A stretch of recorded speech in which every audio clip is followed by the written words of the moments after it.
হাসিনা সহ তার জ্যেষ্ঠ কর্মকর্তাদের শাস্তির মুখোমুখি করা হবে, দ্য ন্যাশনালকে বললেন ডক্টর ইউনূস। রাজনৈতিক দলগুলোর সঙ্গে সরকারের আলোচনা শুরু আজ, সরকারকে সহায়তার আহ্বান মির্জা আব্বাসের। ইবাদত বন্দেগীর মধ্য দিয়ে পবিত্র শবে বরাত পালন করছেন ধর্মপ্রাণ মুসল্লিরা। বসন্তের মাতাল হাওয়া আর ভালোবাসা দিবসে বর্ণিল রাজধানী ঢাকা, নানা আয়োজনে উদযাপন।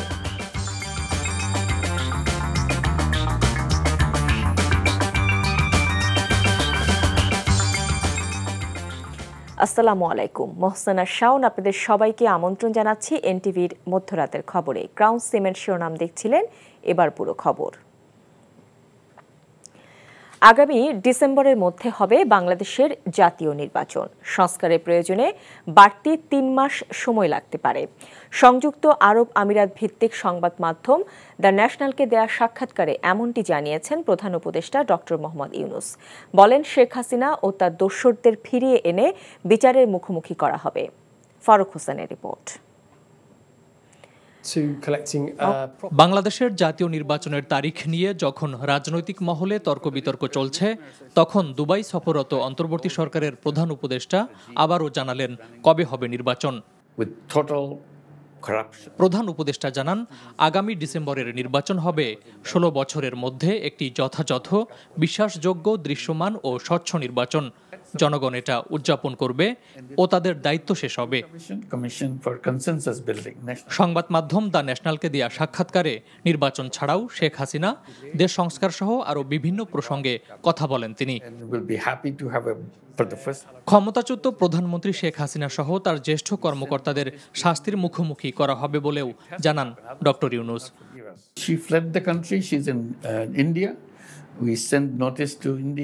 আমরা শেখ হাসিনার প্রত্যাবর্তনের বিষয়ে ভারতকে চিঠি পাঠিয়েছি। শেখ হাসিনা ও তার সমর্থকরা যা করছে তার একগাদা প্রমাণ আমাদের হাতে আছে। আমরা ইতিমধ্যেই আইনি প্রক্রিয়া শুরু করেছি। আমরা হাসিনাকে বিচারের আওতায় আনব, তা না হলে মানুষ আমাদের ক্ষমা করবে না।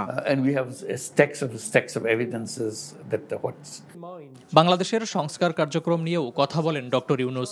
বলেন, তিনি ও তার উপদেষ্টা মণ্ডলীর মনোযোগ এখন সমৃদ্ধশালী, নিরাপদ জাতি গঠনের জন্য সংস্কার কাজে নিবদ্ধ।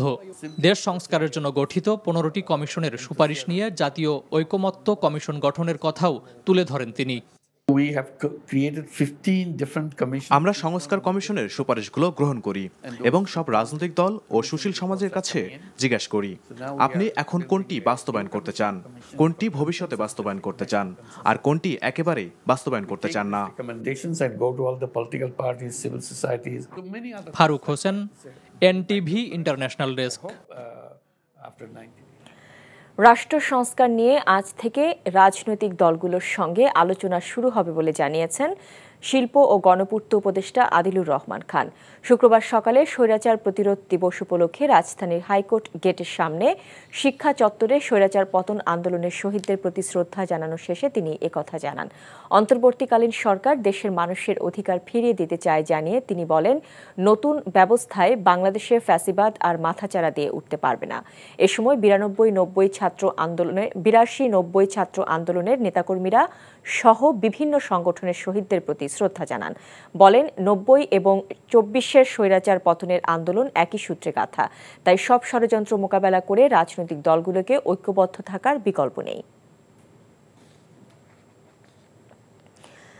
অন্তর্বর্তী সরকারকে বিভ্রান্ত করতে বিভিন্ন রাজনৈতিক দল নানামুখী বক্তব্য দিচ্ছে অভিযোগ করে সুষ্ঠু নির্বাচনের স্বার্থে বর্তমান সরকারকে সহযোগিতার জন্য সকল দলের প্রতি আহ্বান জানিয়েছেন বিএনপির স্থায়ী কমিটির সদস্য মির্জা আব্বাস। আর জাতীয় ও স্থানীয় সরকার নির্বাচন বিতর্কের বিরাজনীতিকরণের প্রশ্ন আসে বলে মন্তব্য করেছেন বিএনপির সিনিয়র যুগ্ম মহাসচিব রুহুল কবির রিজভী। শুক্রবার পৃথক অনুষ্ঠানে তারা এসব কথা বলেন। আবির আহমেদের রিপোর্ট। রাজধানীর নয়াপল্টনে বিএনপির কেন্দ্রীয় কার্যালয়ে সদস্য নবায়ন কর্মসূচির আয়োজন করে ঢাকা মহানগর দক্ষিণ বিএনপি। এ কর্মসূচির উদ্বোধনীতে রমজানকে সামনে রেখে নিত্যপণ্যের দাম বেড়েই চলছে জানিয়ে মির্জা আব্বাস বলেন, সরকারের পরিবর্তন হয়েছে কিন্তু সিন্ডিকেটের পরিবর্তন হয়নি।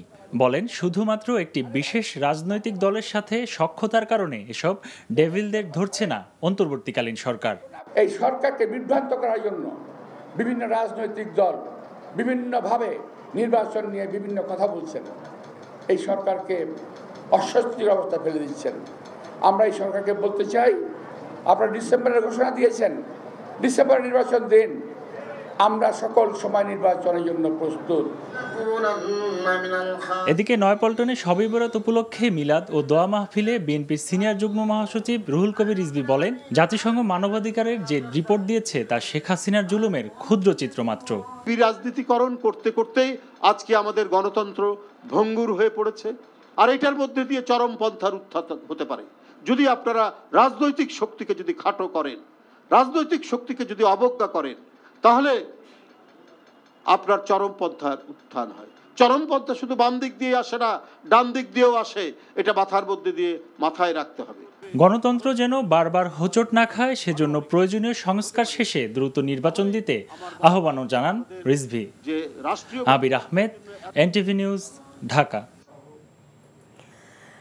আওয়ামী লীগকে খুনি ও গণহত্যাকারীদের সংগঠন উল্লেখ করে আগামী নির্বাচনের আগেই দলটির নিবন্ধন বাতিল সহ আওয়ামী লীগের বিচার দাবি করেছেন জাতীয় নাগরিক কমিটির আহ্বায়ক নাসির উদ্দিন পাটোয়ারী। শুক্রবার রাজধানীতে দুটি পৃথক অনুষ্ঠানে একথা বলেন তারা। এ সময় নাসির উদ্দিন অভিযোগ করেন, সংস্কার বাদ দিয়ে নির্বাচন নিয়ে আগ্রহী রাজনৈতিক দলগুলো। নাজিবুর রহমানের রিপোর্ট। জাতীয় প্রেস ক্লাবে স্বৈরাচার প্রতিরোধ দিবসের আলোচনা সভায় পাটোয়ারী বলেন, ব্রিটিশদের মতো দীর্ঘদিন ধরে দেশের মানুষকে বিভিন্ন ভাগে বিভাজিত রেখে শোষণ করেছে আওয়ামী লীগ। ছাত্র নাগরিকের নতুন রাজনৈতিক দলে আদর্শিক কোনো বিভাজন থাকবে না বলেও জানান তিনি। ইলেকশনের পূর্বেই আওয়ামী লীগের নিবন্ধন আমাদেরকে বাতিলের দাবিতে রাজপথে ঐক্যবদ্ধভাবে লড়াইয়ে সামিল হতে হবে। আমরা যদি আওয়ামী লীগকে এই নির্বাচনের আগেই তাদের যদি নিবন্ধন বাতিল করতে বাংলাদেশের মানুষ সচেষ্ট না হয়, তাহলে এই যে আমাদের আপকামিং যে নির্বাচন রয়েছে, জনগণের সামনে গভীর সংকট অপেক্ষা করছে। আমরা মনে করি বাংলাদেশকে একটি সিভিল ওয়ারের দিকে ঠেলে দেওয়া হবে। একই দিন সংগঠনের কেন্দ্রীয় কার্যালয়ে পবিত্র শবে বরাত ও জুলাই বিপ্লবে নিহত শহীদদের মাগফিরাত কামনায় দোয়া মাহফিল অনুষ্ঠানে নাসির উদ্দিন পাটোয়ারী বিএনপিকে উদ্দেশ্য করে বলেন, স্থানীয় সরকার নির্বাচন প্রয়োজন হলেও এর বিরোধিতা করছে দলটি। জন্ম নিবন্ধন সনদ তৈরি করতে পারছে না, ধারে ধারে ঘুরে বেড়াচ্ছে। সেখানে আমরা বললাম যে জাতীয় ইলেকশনের আগে একটি স্থানীয় নির্বাচন প্রয়োজন, এবং সকল দলগুলো ঐক্যমত হয়েছে এক্সেপ্ট ওয়ান পার্টি। তারা কি মনে করে পার্লামেন্টে 300 আসনে বাংলাদেশে হলো জনগণ, আর এই যে 16 কোটি যারা গ্রামে প্রান্তরে পথে ছড়িয়ে আছে তারা জনগণ নয়? যে জনগণের সাথে আঙ্গুল তুলে কথা বলে 300 মানুষকে শুধু জনগণ বানানো, এসব বেঞ্চানি কাজ করবার থেকে বিভিন্ন দলকে বেরিয়ে আসতে হবে। জাতীয় সংসদের পুরনো কাঠামো ভেঙে সব শ্রেণী পেশার মানুষের অংশগ্রহণে গণপরিষদ গঠনের দাবিও করেন জাতীয় নাগরিক কমিটির আহ্বায়ক। Najibur Rahman, NTV news, Dhaka. টঙ্গীর তুরাগ তীরে শুরু হয়েছে বিশ্ব ইজতেমার দ্বিতীয় পর্ব। এতে অংশ নিচ্ছেন ভারতের মুরব্বী মাওলানা সাদ কান্দলভির অনুসারীরা। শুক্রবার জুমার নামাজে লাখো মুসল্লি অংশগ্রহণ করে। রোববার আখেরি মোনাজাতের মাধ্যমে শেষ হবে এবছরের ৫৮তম বিশ্ব ইজতেমা। বিস্তারিত ইফতেখার রেজা রিপোর্টে। জুমার নামাজে অংশ নেয় লাখো মুসল্লি। ইজতেমা ময়দানে জায়গা না পেয়ে অনেকে রাস্তায় জামাতে অংশ নেন। এর আগে ফজরের নামাজের পর আম বয়ানের মাধ্যমে শুরু হয় বিশ্ব ইজতেমার দ্বিতীয় পর্বের আনুষ্ঠানিকতা। সারা দেশ থেকে মুসল্লিরা এসেছেন ইজতেমা ময়দানে। তারা খিত্তায় ভাগ হয়ে অবস্থান নিয়ে ঈমান আখলাকের উপর বয়ান শুনছেন। এসেছেন বিদেশি মুসল্লিরাও। আমরা একটু আলহামদুলিল্লাহ খুব শান্তি এবং খুব সুন্দর শৃঙ্খলা মতে আমরা ইজতেমা পালন করতেছি। ইজতেমায় আসছি ভাই আমরা দিন শিক্ষা করার জন্য আর কি, আল্লাহ এবং আল্লাহ রাসূলকে কিভাবে পাই, ভালোভাবে চলতে পারি। কত মুসলিম নরনারী সবার জন্য কাঁচা পাকা ঘর, সবার জন্য দেওয়ার জন্য, সবার জন্য মেহনত করেছি, সবাইকে আল্লাহ মাফ করে দেওয়ার জন্য, আল্লাহকে যিনি কীভাবে রাজি খুশি করতে হবে এই জন্য আসছি। আল্লাহর দিন শিক্ষা নেওয়া, তারা যেন যে এইখান থেকে যে যেন তারা দিনকে প্রচার করতে পারে, কারণ আল্লাহ তাআলা বলছেন যে যুবক বয়সের ইবাদতটাই আল্লাহ তাআলার কাছে গ্রহণযোগ্য। বিশ্ব ইজতেমায় আগত মুসল্লিদের প্রত্যাশা, ইজতেমার মাধ্যমে সারা বিশ্বে ছড়িয়ে যাবে শান্তির বার্তা। দেশের জন্য তথা সর্ববিশ্বের জন্য মঙ্গল কামনা করি। আমরা কোনো ভাইয়ে ভাইয়ে কোনো ভেদাভেদ দেখতে চাই না। আমরা ঈমান আমল কামাই করব, আর ঈমান আমল নিয়ে যেন আমি কবরে যেতে পারি, এটাই এক উদ্দেশ্য। আল্লাহর নৈকট্য লাভ করার জন্য আসছি। সবাই যাতে দেশের সারা বিশ্বের মুসলমানদের মঙ্গল কামনার জন্য আসছি। ইজতেমার শুরুর প্রথম রজনী শবে বরাত হওয়ায় ইজতেমার প্রথম দিন বাড়তি আগ্রহ পাচ্ছে মুসল্লিদের কাছে। লক্ষ লক্ষ মুসল্লি, আমাদের উদ্দেশ্য সবার মধ্যে যাতে শান্তি আসে, শান্তির বাণী যাতে আমরা সব জায়গায় পৌঁছাই দিতে পারি। আল্লাহর হুকুম হইলেই আইতে পারবো, আল্লাহর হুকুম হইছে এত মুসল্লি আইছে। বিশ্ব ইজতেমার মাধ্যমে সারা বিশ্বে ছড়িয়ে পড়বে শান্তির বার্তা, দুনিয়া ও আখিরাতে মিলবে মুক্তি, আর বিশ্ব ইজতেমা নিয়ে মিটে যাবে ভেদাভেদ ও দ্বিমত, এমন প্রত্যাশা সাধারণ মুসল্লিদের। ইফতেখার রেজা, এনটিভি নিউজ, ইজতেমা ময়দান, টঙ্গী, গাজীপুর। নফল ইবাদত, জিকির আজকার আর কোরআন তিলাওয়াতের মধ্য দিয়ে পবিত্র শবে বরাত পালন করছেন ধর্মপ্রাণ মুসলমানরা। মহান রবের নৈকট্য লাভের আশায় তারা মসজিদে এবং বাসা বাড়িতে রাতটি অতিবাহিত করছেন বিভিন্ন ইবাদত বন্দেগীর মধ্য দিয়ে। এছাড়া স্বজনদের রুহের মাগফিরাত কামনায় কবরস্থানে দোয়া এবং দান খয়রাতও করেছেন অনেকে। বিস্তারিত জুনায়েদ আল হাবিবের রিপোর্টে। শুক্রবার সন্ধ্যার পর থেকেই মুসল্লিদের ভিড় বাড়তে থাকে জাতীয় মসজিদ বাইতুল মোকাররমে। আলেমদের হেদায়েতি আলোচনা শোনার পাশাপাশি হাজারো মানুষের সাথে নামাজের জামায়াতে শামিল হতেই মূলত জাতীয় মসজিদমুখী হন সাধারণ মানুষ। নফল নামাজ, কোরআন তেলাওয়াত, জিকির আজগার সহ বিভিন্ন ইবাদত বন্দেগীর মধ্য দিয়ে মহান রবের কাছে নিজেদের গুনাহ মাপ চান মুসল্লিরা। ইহকালীন শান্তি আর পরকালীন মুক্তির প্রার্থনা ছিল সবার কণ্ঠে। নিজের জন্য দোয়া করছে এবং পরিবারের সকলের জন্য দোয়া করছে, আল্লাহ সবাইকে আল্লাহ সুস্থ রাখুক, ভালো রাখুক। সারা বিশ্বের মুসলমানদের যেন আল্লাহ পাকে ভালো রাখে। আমি আপনাদের, আপনি আমার জন্য, সকলের জন্য দোয়া করব। দেশের একটি পরিবর্তিত পরিস্থিতিতে এবছর শবে বরাত পালন করছেন সাধারণ মানুষ, আর এ কারণেই দেশের কল্যাণের জন্য বিশেষ প্রার্থনা ছিল মহান প্রভুর কাছে। দেশের জন্য সবার জন্য দোয়া করলাম, দেশটা যেন আল্লাহ সুন্দরভাবে পরিচালনা করার দায়িত্ব ভালো একজন মানুষের হাতে তুলে দেয়। আল্লাহর কাছে চাইছি যে দেশটা ভালো চলুক, সবাই যাতে ভালো থাকে। আমাদের এই দেশের সুশান্তি, সম্প্রীতি এবং সুস্থতা ভালোভাবে চলতে পারে সেই কামনা আল্লাহর কাছে আমরা করি। স্বজনের কবরের পাশে দাঁড়িয়ে সৃষ্টিকর্তার কাছে দুহাত তুলে ফরিয়াদ করতে দেখা গেছে অনেককে। জুনায়েদ আল হাবিব, এনটিভি নিউজ, ঢাকা। ফুলের সাজ, পাখির গান এবং ফুলের বাগানে উড়ন্ত প্রজাপতি সবকিছু মিলিয়ে ঋতুরাজ বসন্ত যেন এক নতুন জীবনের আহ্বান। প্রাকৃতিক সৌন্দর্য আর ভালোবাসার উষ্ণতায় উৎসব মুখর চারদিক। সাপ্তাহিক ছুটি ও বসন্তের আবহে শিশু, তরুণ এবং সব বয়সের মানুষদের পদচারণায় ভরে ওঠে বইমেলা প্রাঙ্গণ। নতুন বই নিয়ে শিশুদের কৌতূহল, চিত্রাঙ্কন, আবৃত্তি প্রতিযোগিতা সহ নানা আয়োজনে উচ্ছ্বসিত ছিল শিশু দর্শনার্থীরা। হলুদ ও লাল রঙের ছোঁয়ায় মেলায় সৃষ্টি হয় এক রঙিন আবহ। সাদরিনা খন্দকারের রিপোর্ট।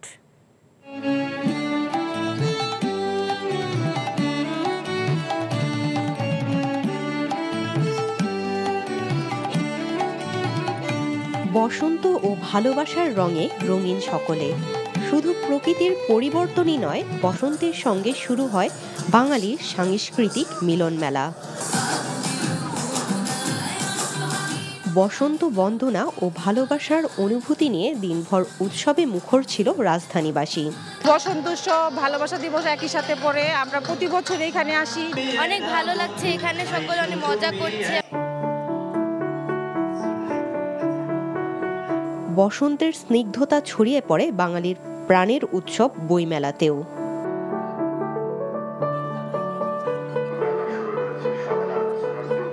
নানা রঙের বই, পছন্দের চরিত্রের গল্প এবং শিক্ষামূলক বইয়ের স্টলে ভিড় জমায় ক্ষুদে দর্শনার্থীরা। আমি বইমেলায় অনেক সুন্দর এই যে এইটা কিনেছি, ভূতের বই কিনেছি আর বানরের বই কিনেছি। আমি হলো গল্পের বই কিনবো, তারপরে হলো ছড়ার বই কিনবো। আমার সায়েন্স ফিকশন, হরর এগুলো ভালো লাগে। বসন্ত, ভালোবাসা এবং ছুটির দিন মেলা প্রাঙ্গণ পরিণত হয় উৎসবের প্রাণকেন্দ্রে। আসলাম আজকে সেজে গুজে, মানে ফ্রেন্ডকে নিয়ে আসা হলো যে একটু বইও কিনবো, পহেলা ফাল্গুন। ভালোবাসাটা সবার জন্যই হওয়া উচিত, শুধু গার্লফ্রেন্ড বয়ফ্রেন্ডের জন্য না, এবং এটা বাবা মা, বোন, ওয়াইফ, ছেলে সবার জন্যই হওয়া উচিত। এরকম হলুদ শাড়ি হলুদ শাড়ি আর এরকম সুন্দর করে সেজে প্রত্যেক বছর আসা হয় মেলাতে। মেলা হয়ে ওঠে উৎসব মুখর, তাই অন্যান্য দিনের তুলনায় বই বিক্রিও বেশি। পাঠকের সমাবেশ আলহামদুলিল্লাহ ভালোই দেখছি সকাল থেকে। পাঠক বা ক্রেতারা এসেছেন, তারা বই কিনতে এসেছেন, সেজন্য আমরা প্রত্যেকটি প্রকাশকই আজকে উৎফুল্ল। নতুন জীবনের আহ্বান নিয়ে আসে বসন্ত। প্রকৃতির মতো বসন্তের ছোঁয়া বই মেলায় যোগ করেছে অন্য মাত্রা। এদিকে মেলায় আজ নতুন বই এসেছে 250টি। Sadrina Khandakar, NTV news, Dhaka.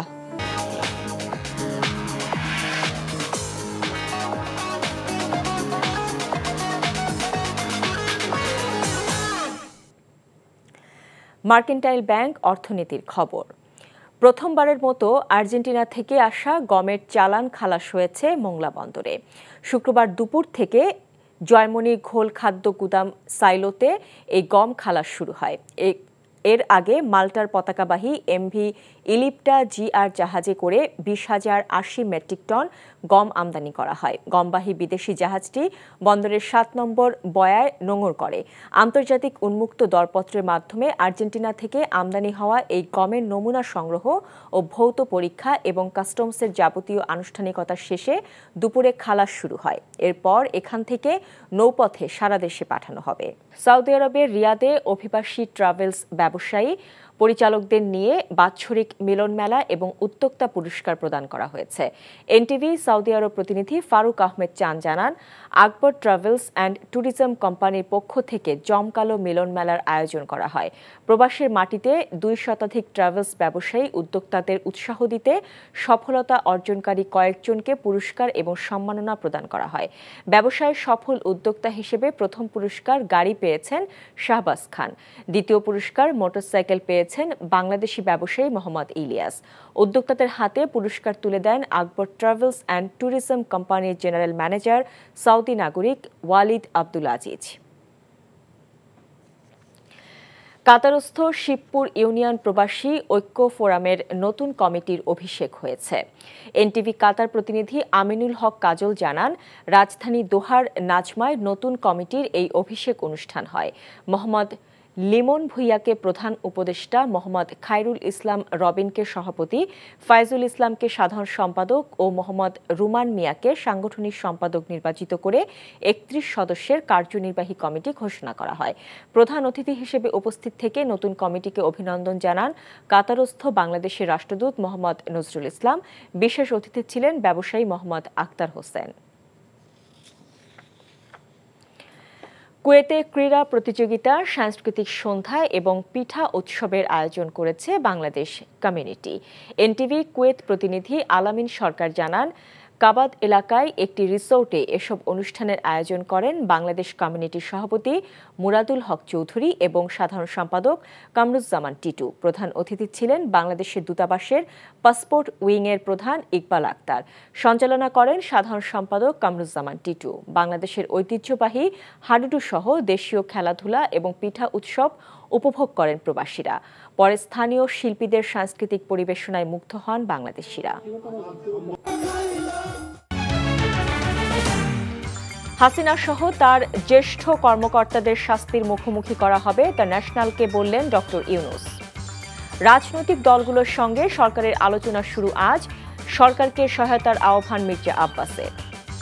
ইবাদত বন্দেগীর মধ্য দিয়ে পবিত্র শবে বরাত পালন করছেন ধর্মপ্রাণ মুসল্লিরা। বসন্তের মাতাল হাওয়া আর ভালোবাসা দিবসে বর্ণিল রাজধানী ঢাকা, নানা আয়োজনে উদযাপন। এ ছিল মধ্যরাতের খবরে। এই খবরের ভিডিও সহ আপডেট জানতে ভিজিট করুন এনটিভি অনলাইন www.ntvbd.com। এছাড়াও এনটিভি জনপ্রিয় সব অনুষ্ঠান ও খবরের আপডেট জানতে ভিজিট করুন আমাদের ইউটিউব ও ভেরিফাইড ফেসবুক পেজ। সকাল 7:30টায় সকালের খবর দেখার আমন্ত্রণ রইল। এতক্ষণ সাথে থাকার জন্য সবাইকে ধন্যবাদ।